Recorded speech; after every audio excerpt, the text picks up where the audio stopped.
नमस्कार, good evening. एक बार पुनः सभी प्रिय मित्रों का साइकोलॉजी के इस लाइव सेशन में बहुत बहुत स्वागत, अभिनंदन। उम्मीद करता हूँ आप लोग पूरी तरह मस्त होंगे, बिंदास होंगे, बहुत बेहतर होंगे। और पंकज जी, बीना, गवर्नमेंट माई ड्रीम्स, पुनीता जी, अजय जी, अनूप जी, सभी का स्वागत, अभिनंदन। चलिए मित्रों, तो हम लोगों ने कल की क्लास में जो डिस्कशन किया, जो पढ़ा, वो कुछ बहुत अच्छा था, क्योंकि हम बात कर रहे थे मोटिवेशन की, जहाँ पर हमने मोटिवेशन शब्द की उत्पत्ति की कहानी पढ़ी कि ये मॉटम और मूवर से बना है। उसके बाद मैंने एक कहानी आपको सुनाई। उस कहानी के माध्यम से आपने बहुत अच्छे से चीज़ों को समझा होगा कि मोटिवेशन सही मायने में कैसा प्रेरक बल है, एक ऐसी ऊर्जा शक्ति है जिसके प्रभाव स्वरूप या जिसके फलस्वरूप व्यक्ति गति करने लग जाता है। लेकिन गति कहाँ पर? अपने लक्ष्य की तरफ, अपने टारगेट की तरफ, अपने गोल की तरफ वह दौड़ना शुरू कर देता है। वह क्रियाशील, एक्टिव हो जाता है, वह सक्रिय हो जाता है, वह निरंतर बने रहता है। तो ऐसा मोटिवेशन कहलाता है, ऐसी ऊर्जा शक्ति मोटिवेशन कहलाती है। माय डियर, ये हम लोगों ने पढ़ा, ठीक है। उसके बाद फिर हम लोगों ने पढ़ा कि वास्तव में एक ऐसा धक्का, एक ऐसा पुश, एक ऐसा ऊर्जा शक्ति, एक ऐसा कार्यबल, एक ऐसा फोर्स जो आपको गति देता है, जो आपको क्या देता है? गति देता है। ललिता जी, कविता जी, माला जी, सभी का स्वागत है हमारी क्लास में, हमारे इस लाइव सेशन में। बड़ा अच्छा लगता है जब आप हमारे साथ डेली आते हो। माला जी, थैंक यू सो मच, आपने अभी एडमिशन लिया, आप कहती हैं कि आप बहुत अच्छा पढ़ाते हैं। Thank you. ये आपका जो प्यार है ना, बस हम हमेशा इसी की अपेक्षा, उम्मीद और आशा करते हैं कि आप हमेशा हमारे प्रति बनाए रखें, क्योंकि फिर तो हम अपनी ताकत झोंक देंगे, अपना बहुत बेस्ट देंगे। ललिता जी, आप तो बताते ही नहीं हैं हमारे बारे में कुछ भी, गलत बात है ना। आप तो because of we are the teachers, हम लोग टीचर्स हैं। बहुत सारे ऐसे एस्पायरेंट भी मेरे साथ पढ़ते हैं कंटिन्यू। गीतांजलि जी, मोस्ट वेलकम, जो और टीचर भी हैं, मेरे साथ साथ टीचर भी हैं, तो कभी कभी बताते हैं, है ना। और मैं चाहता हूं कि आपके भावों की अभिव्यक्ति तो हमेशा चैट बॉक्स में दिखनी चाहिए, क्योंकि उससे मुझे एक्चुअली मोटिवेशन मिलता है। क्या मिलता है? मोटिवेशन मिलता है।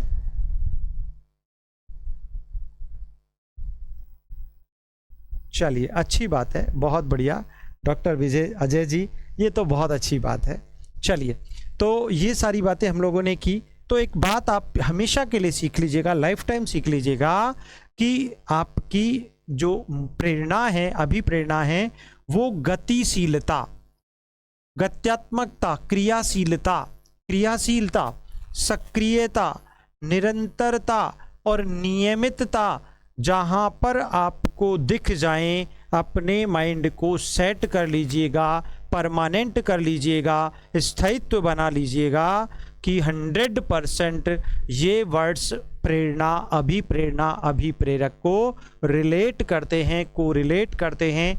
तो अभिप्रेरणात्मक प्रश्न जहां कहीं भी पूछा गया हो, इसका मतलब आपसे ये पूछा जाएगा। ललिता जी कह रही है, आखिर बोल ही दिया, हमने बुलवा दिया जबरदस्ती कि बहुत अच्छा पढ़ाते हो सर, आदर्श सर का समझ ही नहीं आता। Mala ji, thanks a lot. Sandhya ji, very good evening. Vijay Bharti, बहुत स्वागत। रिसु, स्वागत बेटा। संध्या, अन्नू, दीप मिश्रा जी, मेरे सभी एस्पायरेंट्स का दिल से स्वागत। 100% विजय होंगे आप, विजय होंगे, होके रहेंगे, कोई डाउट ही नहीं है, कोई शक ही नहीं है।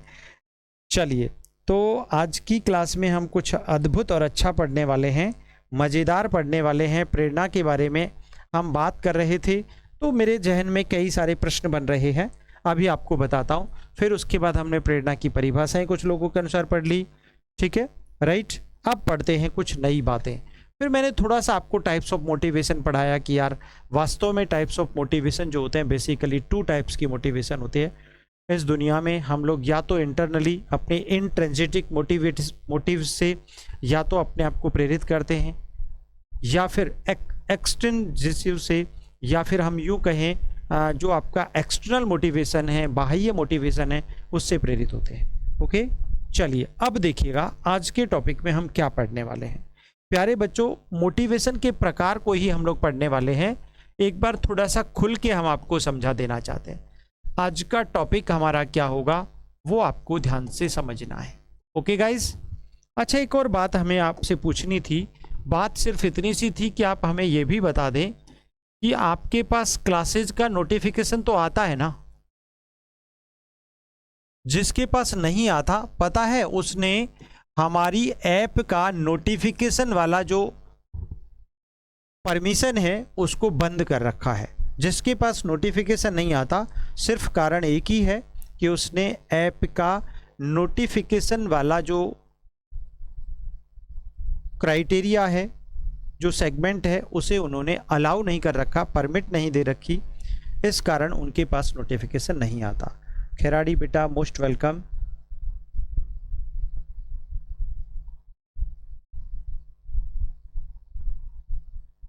सर आप इतना अच्छा पढ़ाते हैं सर, तो आपके गुरु जी भी शानदार रहे होंगे पक्का। ओहो वाओ, बिल्कुल रहे ही होंगे, इसमें कोई डाउट नहीं है। तो my dear, types of motivation की जब हम बात करें तो कुछ अच्छा पढ़ते हैं, थोड़ा सा व्यापक पढ़ते हैं। नंबर 1, आवश्यकता के आधार पर अभिप्रेरणा। आवश्यकता के आधार पर, या जब जब व्यक्ति आवश्यकता के आधार पर अभिप्रेरणा कितने प्रकार की होती है, यानी on the basis of need. On the basis of need, आवश्यकता के आधार पर अभिप्रेरणा कितने प्रकार की है, पहला क्वेश्चन। दूसरा प्रश्न आपसे बना सकता है कि भैया स्रोत के आधार पर, किसके आधार पर, सोर्सेज के आधार पर, स्रोत के आधार पर अभिप्रेरणा। स्रोत के आधार पर, यानी ऑन द बेसिस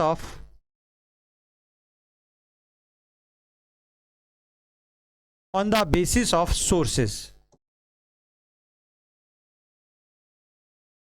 ठीक है, on the basis of source.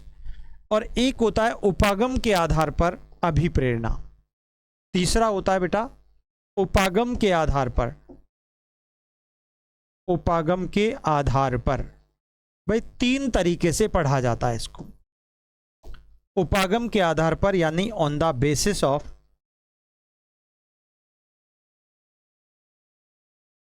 Approach. इन 3 तरीकों से मैं आपको प्रेरणा को समझाने वाला हूं, पढ़ाने वाला हूं, है ना। तो इसको आपको ध्यान में रख लेना चाहिए। क्लियर है। अब एक बार थोड़ा सा ध्यान से पढ़िएगा। जब हम बात करते हैं किसकी बेटा, आवश्यकता के आधार पर, यानी जब जब व्यक्ति को, मानव को जरूरत पड़ी अपने लक्ष्य प्राप्ति के लिए, तो उसने अपने मोटिवेशन के अलग अलग मायने स्थापित कर लिए, अलग अलग टाइप्स बना लिए, अलग अलग तरीके अपना लिए, अलग अलग मेथड्स यूज करना शुरू कर दिया कि यार अगर मुझे अपना लक्ष्य अचीव करना है तो मुझे इस प्रकार से अपने आप को गति देनी चाहिए। तो उसके भी कई सारे तरीके होते हैं।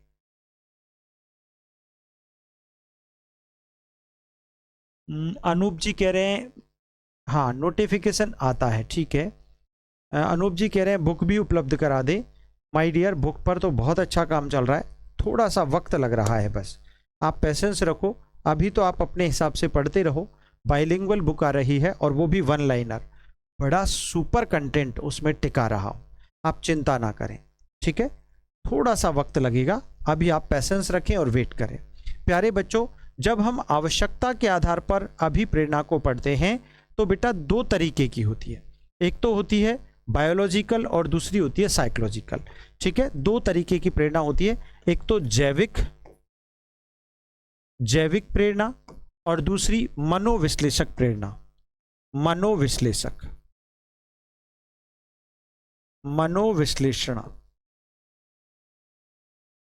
मनोविश्लेषणात्मक। अब भाई ये क्या क्या होती है।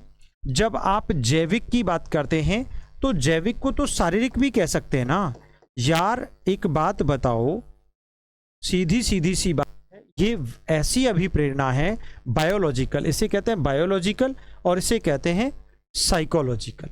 बड़ा सिंपल है, बहुत आसान। ये मनोवैज्ञानिक या मनोविश्लेषणात्मक दोनों तरीके की हो सकती है। इसको मनोवैज्ञानिक कहो, साइकोलॉजिकल नाम दो, इसको साइकोलॉजिकल देंगे तो ज़्यादा ठीक रहेगा, ठीक है, ताकि जल्दी अच्छे से आप समझ पाएंगे।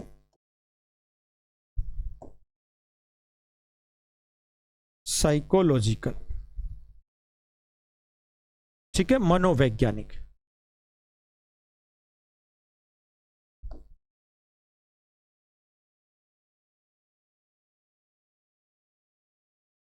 हाँ, अब देखिए यहां पर ये जैविक में क्या क्या आते हैं आपके? भूख,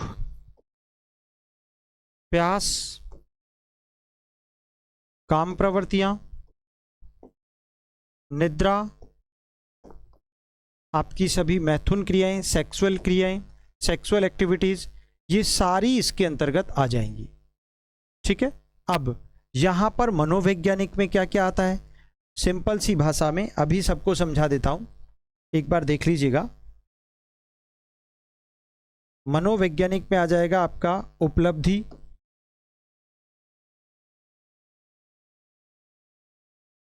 नंबर 2 पर आ जाएगा आपका शैक्षिक, मतलब अचीवमेंट, है ना, एजुकेशनल, प्रबंधन, जिज्ञासा, ठीक है ना, प्रबंधन, जिज्ञासा, शक्ति आदि। मनोवैज्ञानिक प्रेरणा क्या है और जैविक प्रेरणा क्या है?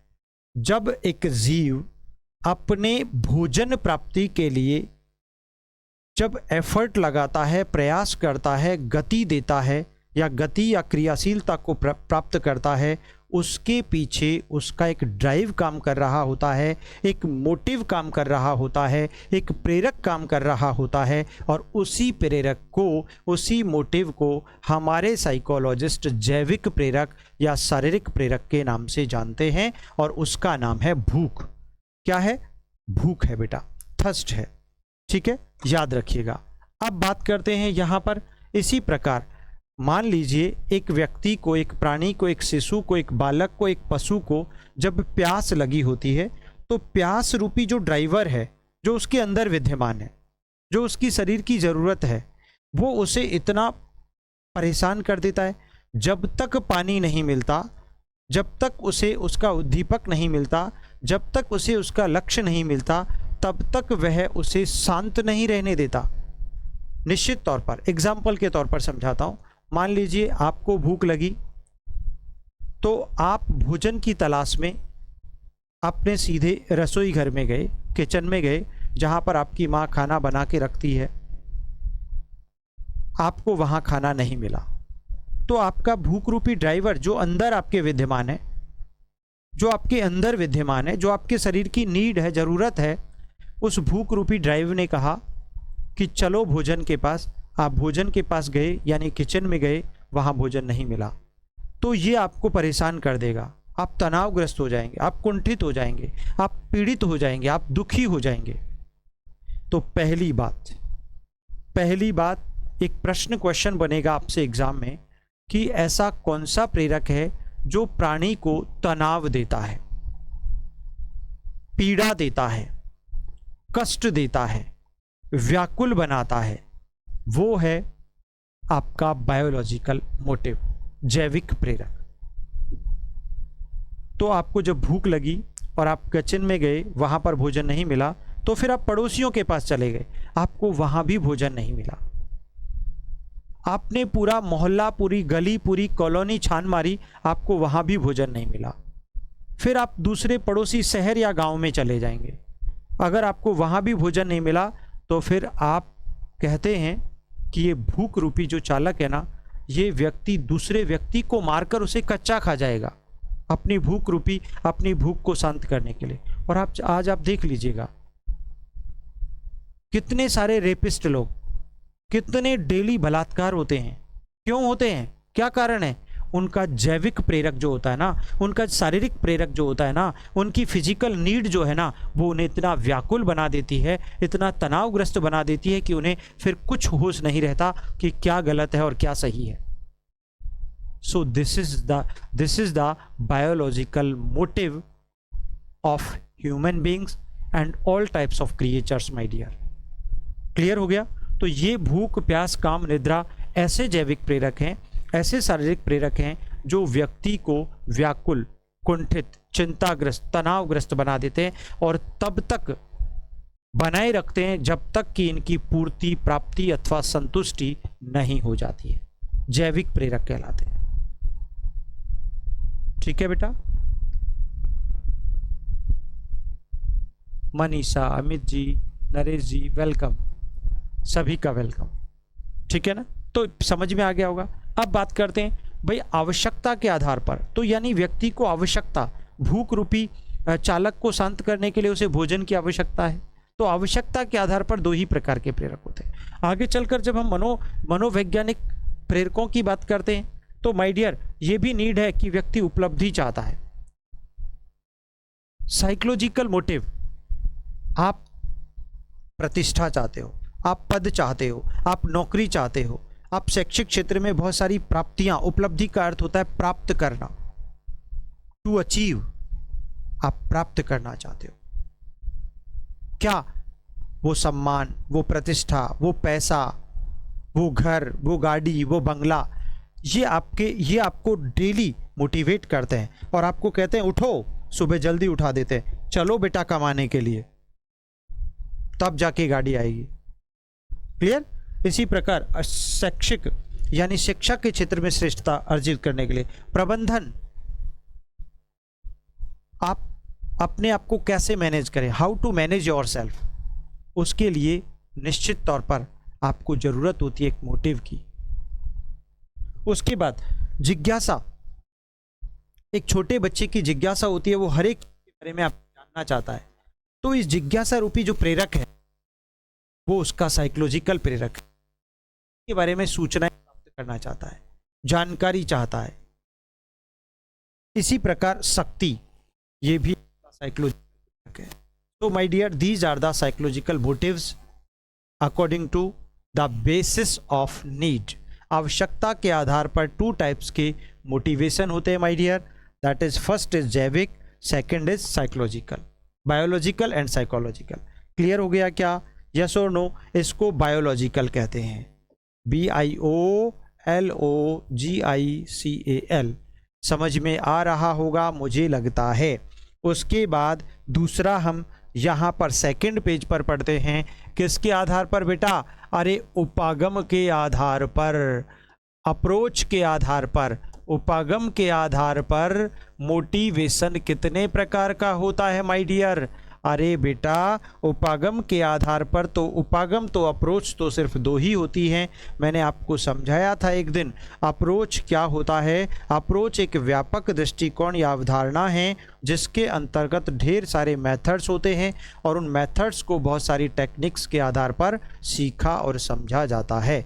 मैंने इसका एक डायग्राम भी आपको समझाया था। सबसे बड़ा वाला सर्किल अप्रोच का होता है, फिर उसके अंदर वाला सर्किल, उसके जस्ट अंदर वाला सर्किल किसका होता है बेटा?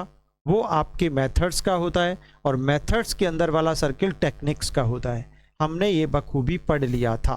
ओके गाइज, अब उपागम के आधार पर जब मोटिवेशन पढ़ते हैं बेटा, तो ये भी दो प्रकार का होता है। कितने प्रकार का बेटा? दो प्रकार का, on the basis of approach. ठीक है, कितने प्रकार का? दो प्रकार का। कौन कौन सा बेटा? सकारात्मक और नकारात्मक। कौन कौन सा होता है भैया? सकारात्मक यानी पॉजिटिव, और नकारात्मक यानी नेगेटिव।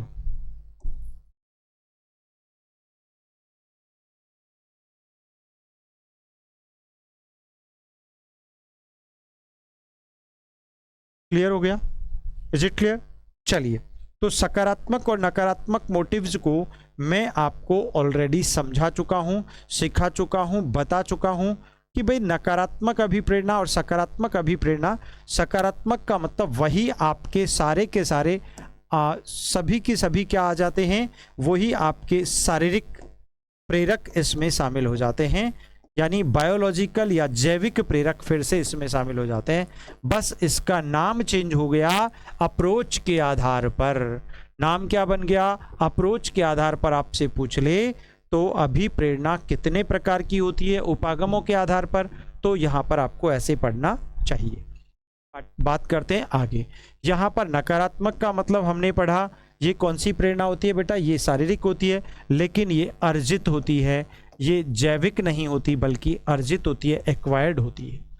ठीक है, उसके बाद एक और चीज हम पढ़ते हैं यहां पर, और वो है स्रोत यानी सोर्स के आधार पर। स्रोत के आधार पर, source, on the basis of source. ठीक है, ये भी दो ही प्रकार की होती है। बड़ा सिंपल है यार, यूज कर दिया और मैंने इसको पूरा एक ही झटके में आपको समझाने का प्रयास किया था, लेकिन क्वेश्चन कैसे बनाएगा वी डोंट, हम नहीं जानते ना। हम तो पढ़ते हैं पूरा कंसेप्ट, हमें सीखना है पूरा का पूरा कंसेप्ट कि भाई सोर्स के आधार पर पूछ ले तो दो प्रकार के, कौन कौन सा, इंट्रिंजिक आंतरिक और एक्सट्रिंजिक यानी बाहरी। ठीक है, आंतरिक प्रेरणा या अभिप्रेरणा, जिसको आप इंटरनल या इंट्रिंजिक कह सकते हैं।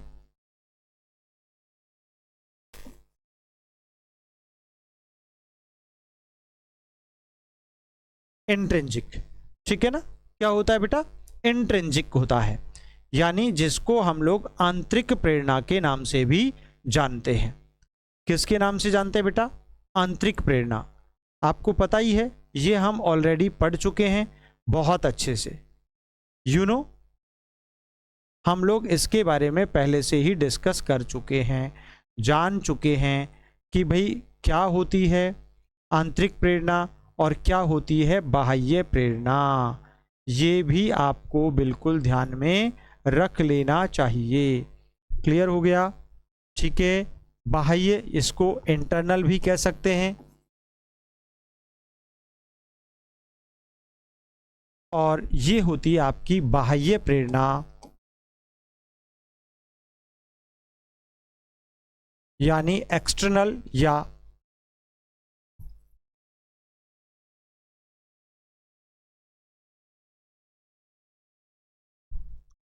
अब आपको पता है बात अभी भी वही है, आंतरिक का मतलब सीधा सीधा आनुवांशिकता,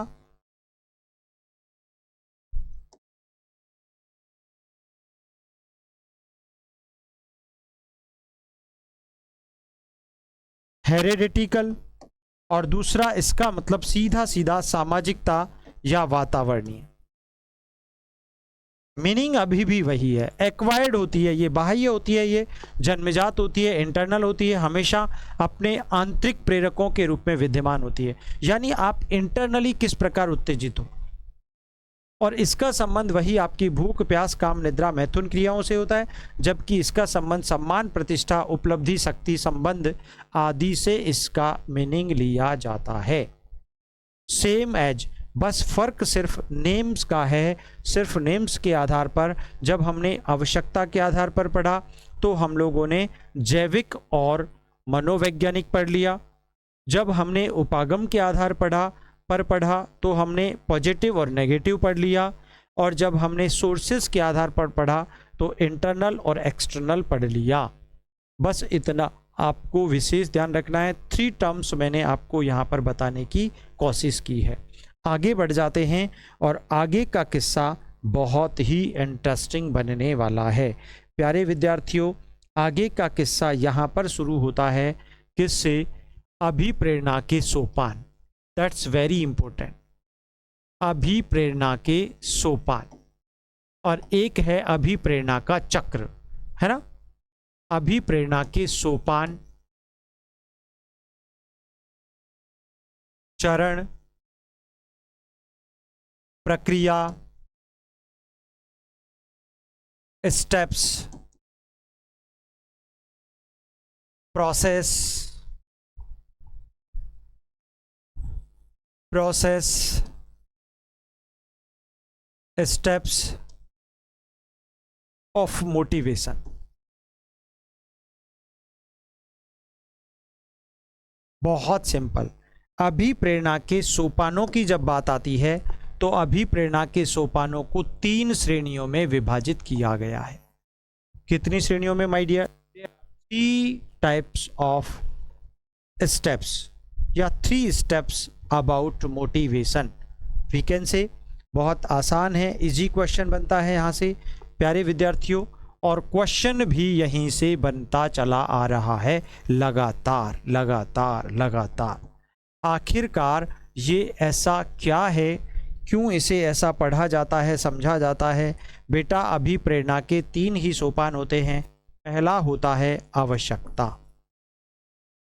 क्या होती है? आवश्यकता, जिसे हम लोग नीड के नाम से जानते हैं। और दूसरी होती है अंतर्नोद या प्रणोद या चालक, इसे हम लोग ड्राइव कहते हैं। क्या कहते हैं? ड्राइव कहते हैं। और तीसरा होता है आपका प्रोत्साहन, उद्दीपक या प्रोत्साहन।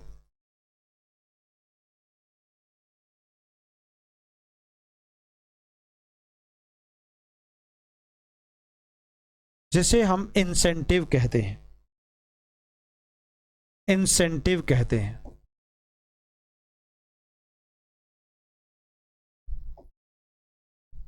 क्या कहते हैं बेटा? इंसेंटिव कहते हैं। ये 3 स्टेप्स होते हैं मोटिवेशन के। वेरी इंपॉर्टेंट कि पहला क्वेश्चन है हमारा, आवश्यकता कहते किसे हैं? What about need according to you? आप किसे जानते हैं आवश्यकता? मुझे लगता है आप आवश्यकता को बहुत भली भांति जानते होंगे। अगर मेरा प्रश्न आज आपसे ये हो कि क्या आपको भी किसी चीज़ की आवश्यकता है, आप मुझे बताइए। इससे पहले कि मैं आपको ये समझा दूं, मेरा पहला क्वेश्चन आपसे ये होगा, बताएं। मेरा क्वेश्चन मैं बना देता हूं। भाई सीधी सी बात है, यहां पर एक क्वेश्चन है, भोजन, भोजन अभिप्रेरणात्मक प्रक्रिया में, अभिप्रेरणात्मक प्रक्रिया में, प्रक्रिया में क्या है? ये मेरा आपसे पहला क्वेश्चन है। एग्जामिनर आपसे पूछेगा, ठीक है? और जो टैलेंटेड बच्चे होंगे वो झटके से इसका आंसर दे देंगे। विकल्प है आपका पहला अंतर्नोद, विकल्प है आपका दूसरा आवश्यकता, नीड, विकल्प है आपका तीसरा उद्दीपक, और डी है आपका सभी, ऑल द अबव। अब आपको आंसर देना है सभी बच्चों को, सभी एस्पायरेंट्स को, जो भी मेरे साथ जुड़ रहे हैं और कंटिन्यू पढ़ रहे हैं। अंतर्नोद जिसे ड्राइव कहते हैं आप लोग, आवश्यकता जिसे आप नीड कहते हैं, उद्दीपक जिसे आप स्टिमुलस या इंसेंटिव कहते हैं, और इसका मतलब ऑल। अब आपको आंसर देना है। What about the right answer of this question? Okay, Sandhya ji का आंसर सबसे पहले आया है बी, ठीक है। भोजन अभिप्रेरणात्मक यानी फूड, भोजन यानी आपका फूड जो है वो अभिप्रेरणात्मक प्रक्रिया में क्या है, ठीक है? प्रक्रिया में क्या है, ये मेरा क्वेश्चन है। और सभी को आंसर देना है, चाहे गलत ही दें, लेकिन आपको आंसर देना है। हेमेंद्र जी, अनामिका जी, अर्चना जी, धर्मनाथ जी, प्रतीक भैया, मनीष, अमित जी, नरेश जी, सभी को आंसर देना है इस क्वेश्चन का। हम तभी आगे बढ़ेंगे, अदरवाइज नहीं बढ़ेंगे। ओके, ठीक है ना? हमें सबका आंसर देखना पड़ेगा एक बार। अभी तक हमें सिर्फ 3 विद्यार्थियों का आंसर मिला है। बी मिला है, ए मिला है, बी मिला है, सी मिला है।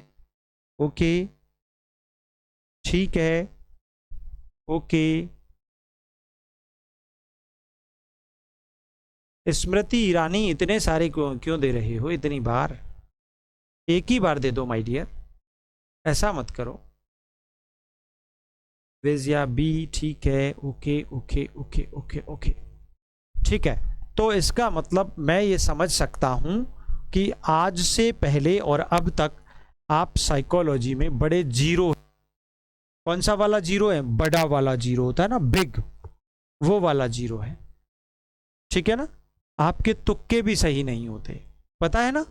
और फिर नेगेटिव मार्किंग हो जाती है मेन पेपर में, और फिर आप कहते हैं कि सर सिलेक्शन नहीं हुआ। कहाँ से होगा सिलेक्शन? आप तो तुक्का मारते हैं और बेतुका वाला मारते हैं। ऐसा नहीं करना, ऐसा नहीं है, हम देखते हैं माय डियर। चलिए ठीक है, खिलाड़ी यू आर ऑल्सो रॉन्ग। देखो आज आपको हम समझा देते हैं ये तीनों बलाएं क्या है, उनको ही तो सिखाना है। अब आपको आंसर ढूंढना है। देखो बेटा, सबसे पहले तो मैंने आपसे क्वेश्चन किया व्हाट अबाउट नीड, आवश्यकता क्या है? अरे भैया, आवश्यकता तो किसी भी मानव की, किसी भी पशु की, किसी भी पक्षी की, किसी भी प्राणी की वो जरूरत है, वो नीड है जो उसके पास नहीं है, यानी जिसकी उसके पास कमी है, जिसकी उसे जरूरत है, जिसका उसके पास अभाव है या फिर अधिकता है। भाई सीधी सी बात है। सर आप कहेंगे अरे सर आपने तो बताया कि अधिकता भी आवश्यकता है और कमी भी आवश्यकता है। हाँ बिल्कुल, किसी चीज की कमी अथवा अधिकता आवश्यकता कहलाती है। फॉर एग्जाम्पल, एग्जाम्पल से सीखते हैं, एग्जाम्पल से सीखते हैं। आज बहुत ठंड है, माना कि आज बहुत ठंड है, तो आपको गर्मी की आवश्यकता है। आपके पास किसकी जरूरत है, किसकी कमी है ना? ब्लैंकेट की कमी है, फायर की कमी है, आग की कमी है। तो ये उस चीज की कमी हुई, तो कमी आवश्यकता है। ठीक ऐसे ही ठंड ज्यादा है, अधिक है, तो फिर आपको गर्मी की जरूरत है। यानी आप पहले अगर गर्मी ज्यादा है, अधिकता है, तो फिर आपको ठंड की जरूरत है। अधिकता और कमी दोनों आपकी आवश्यकता को जन्म देते हैं। भाई आपने, है ना, वो बुलिमिया नर्वोसा जब हम पढ़ते हैं, भोजन विकार है, जब खाना ज्यादा खा लिया तो अब ज्यादा हो गया ना, तो अब किसकी जरूरत है आपको? अब किसकी नीड है? अरे भाई पेट को थोड़ा खाली करो, वॉमिट करो। तो बुलिमिया नर्वोसा में यही तो होता है, इतना ज़्यादा खा लिया जाता है कि फिर वॉमिटिंग द्वारा उसे वापस बाहर निकाला जाए, दवाइयों के प्रयोग से, मेडिसिन्स खा करके उस खाने को वापस बाहर निकाला जाए। उसे क्या कहते हैं माय डियर? नीड कहते हैं। तो ज़्यादा खा लिया तो फिर कम करने की ज़रूरत है, और कम खा लिया तो फिर पेट नहीं भरा यार, भूखे रह गए ना। तो वही चीज़, इसीलिए माय डियर आप ये समझो कि आवश्यकता का संबंध किसी चीज की कमी, किसी चीज की कमी या अधिकता। प्रश्न भी ऐसा ही बनेगा, याद रखना, गड़बड़ मत करना। ऐसे कि ऐसे पूरा सेंटेंस लिखा होगा, किसी चीज की कमी अथवा अधिकता आवश्यकता कहलाती है। अब लेकिन उस चीज को, अरे भैया फॉर एग्जाम्पल ये मेरे पास मार्कर नहीं था लिखने के लिए, तो इसकी कमी हुई ना। और कहते हैं मानव के पास जब जब जिन जिन चीजों की कमी थी तो उनका उसने आविष्कार कर लिया। जरूरत पड़ी कि यार घर बैठे बच्चे लोग, हमारे सभी प्यारे बच्चे घर बैठकर आराम से पढ़ सकें और ऐसा पढ़ सकें जैसा कि ऑफलाइन पढ़ रहे हों, ऐसा पढ़ सकें जैसे कि हूबहू आमने सामने पढ़ रहे हों, तो फिर मानव ने ऐसा डिजिटल बोर्ड बना लिया, ऐसा कैमरा बना लिया, ऐसा मार्कर बना लिया, ऐसा माइक बना दिया। अर्थात मानव को जब जब जिन जिन चीज़ों की आवश्यकता पड़ती गई, उसके पास जिन चीज़ों की कमियां थी, उसने आविष्कार कर लिया, इजाद कर लिया। इसीलिए तो कहा है हमारे एंसेस्टर्स ने, पूर्वजों ने, आवश्यकता आविष्कार की जननी है। हाँ, रियल। मार्कर की कमी थी तो मार्कर बना लिया मानव ने। अरे भाई, उसको जरूरत थी कि वो किसी हवा में भी तैर सके, तो उसने प्लेन का आविष्कार कर लिया। It's fact. और हाँ, ये तो हो गई किसी चीज की कमी और अधिकता। अब देखो, ये अंतर्नोद क्या है? अरे भैया, नाम से पढ़ो ना यार, नाम से क्यों नहीं पढ़ रहे? अंतर्नोद अंदर है, अंदर से होता है उत्पन्न जो। प्रणोद, अरे भैया, प्रे प्लस ने प्रण प्लस उद, अर्थात आपके अंदर से उत्पन्न प्रेरणा। ठीक है। चालक, ड्राइवर, और ये ड्राइवर कौन होता है? अरे भैया, आपके अंदर, प्राणी शरीर के अंदर विद्यमान सभी स्टेप्स मोटिवेशन प्रक्रिया में अंतर्नोद कहलाते हैं। और इनका नाम है, प्राणी शरीर में कौन उत्पन्न होता है बेटा? भूख, प्यास, काम, निद्रा, मैथुन क्रियाएं आदि सभी अंतर्नोद या चालक कहलाते हैं। क्या कहलाते हैं बेटा? आदि सभी अंतर्नोद या चालक कहलाते हैं। भूलना मत, आपसे पूछ ले, निद्रा, निद्रा अभिप्रेरणात्मक प्रक्रिया में क्या है? स्लीप क्या है बेटा? चालक है, ड्राइव है, अंतर्नोद है, प्रणोद है। Very simple my dear. इसी प्रकार आपसे पूछ ले, उद्दीपक या प्रोत्साहन क्या होता है?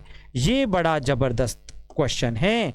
आप समझ लो, उद्दीपक या प्रोत्साहन, उद्दीपक का मतलब होता है स्टिमुलस, और मैंने आपको एक दिन बताया था, स्टिमुलस का मतलब होता है दुनिया की सारी चीजें। ये शर्ट, ये माइक, ये मार्कर, ये कैमरा, ये डिजिटल बोर्ड, ये एसी, एवरीथिंग, एवरीथिंग, ये गाड़ी, घोड़ा, बंगला, घर, मकान, भोजन, पानी। अरे भैया, जो चीजें बाहर से एनवायरमेंटल हैं, बाह्य चीजें हैं, जिसको मानव ने बनाया है या जो प्रकृति ने दिया है, सारी दुनिया की हर चीज, जिसका कोई रंग होता है, जिसका कोई रूप होता है, जिसका कोई आकार प्रकार होता है, वो सारे उद्दीपक कहलाते हैं। It means everything as stimulus. That's very simple. अरे भाई, ये आपका रोटी, कपड़ा, मकान, भोजन उद्दीपक है भैया। इसका कोई मूर्त रूप है? बिल्कुल है। प्राणी अंदर से, अपने अंदर से भोजन को लेकर पैदा हुआ क्या? नहीं, उसके अंदर तो भूख थी। ठीक है। तो ये अंतर्नोद प्रणोद व्यक्ति को क्या देता है? तनाव देता है। तो आपसे पूछ ले कि भैया, ऐसा कौन सा अभिप्रेरणात्मक प्रक्रिया का स्टेप है, प्रेरक है, जो प्राणी को तनावग्रस्त बनाता है, कुंठित करता है, चिंताग्रस्त बनाता है, उसे दुख देता है, पीड़ा पहुंचाता है, कष्ट देता है? यार, आपको भूख लगेगी और भोजन ना मिले तो आप दुखी होंगे ना, आप टेंशन में आएंगे, 100% आएंगे। इसीलिए माय डियर, ये आपका तनाव, आपका प्रणोद है, आपका चालक है। लेकिन दुनिया की हर चीज, भोजन, पानी, रोटी, है ना, जो भी है, कपड़े, गाड़ी, है ना, चेयर आदि सभी, एवरीथिंग, दुनिया के सारे physical resources, you know guys, भौतिक संसाधन, physical resources, all types of physical resources या stimuluses are incentives in the process of motivation, in the steps of motivation, in the parts of motivation. This is the 3 steps of motivation. Is it clear? That's very simple. ये बहुत आसान प्रश्न था. अब आपसे जिंदगी में कोई व्यक्ति पूछे कि बताओ, अरे बताओ ये पानी की बोतल जो है ना ये क्या है अभिप्रेरणात्मक प्रक्रिया में, तो आप मुझे बता दें क्या है. अरे भैया ये एसी का रिमोट जो आप देख रहे हो मेरे हाथ में, ये क्या है? आपसे कोई कुछ भी पूछे अभिप्रेरणात्मक प्रक्रिया में, तो बताना आपको पड़ेगा. क्या पड़ेगा? आपको पड़ेगा. आप बताएं प्यारे बच्चों. यहाँ पर इसी प्रकार मैंने आपसे यही प्रश्न पूछा. अब आपसे मैं अगर दूसरा प्रश्न पूछ लूं कि भैया पानी की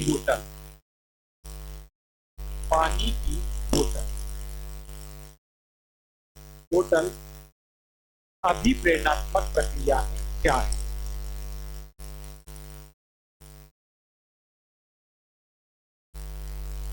क्या है ऑप्शन? अभी भी ऐसे कैसे? ऑप्शन तो यही है, ऑप्शंस जो है वो यही. बताइए अब आपका आंसर क्या आएगा? जल्दी बता दो फटाफट. तो नहीं बताएगा गलत बात है. विभाजी अल्टियस का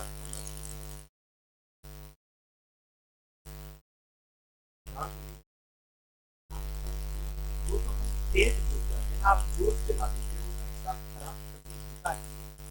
हमारा आवाज तो बड़ा मधुर है. अच्छा ठीक है चिंता ना करें. अच्छा ठीक है ओके.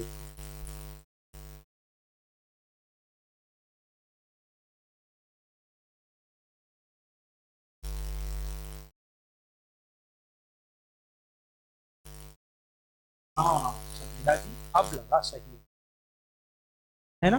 हमने पूछ लिया आपसे पानी की बोतल, वाटर बोतल क्या है ना. वाटर बोतल क्या है? ये क्या बोतल बना के भेजी क्या? अच्छा वॉइस चलो इसका अभी तिया पाचा था.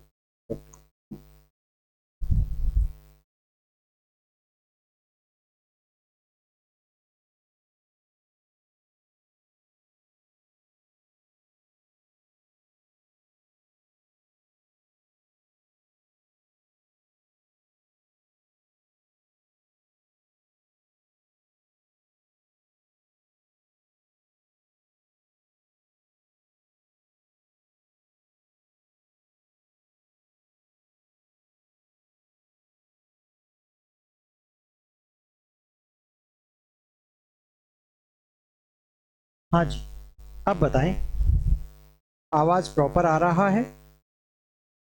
अब हमें पता है आवाज आ जाएगा. आवाज की चिंता छोड़िए, आप का आंसर सही दीजिए. क्या होगा? That's very easy question. बहुत आसान सा प्रश्न है ना, क्योंकि इसका आंसर सिर्फ एक ही होगा, दैट इज उद्दीपक या फिर प्रोत्साहन.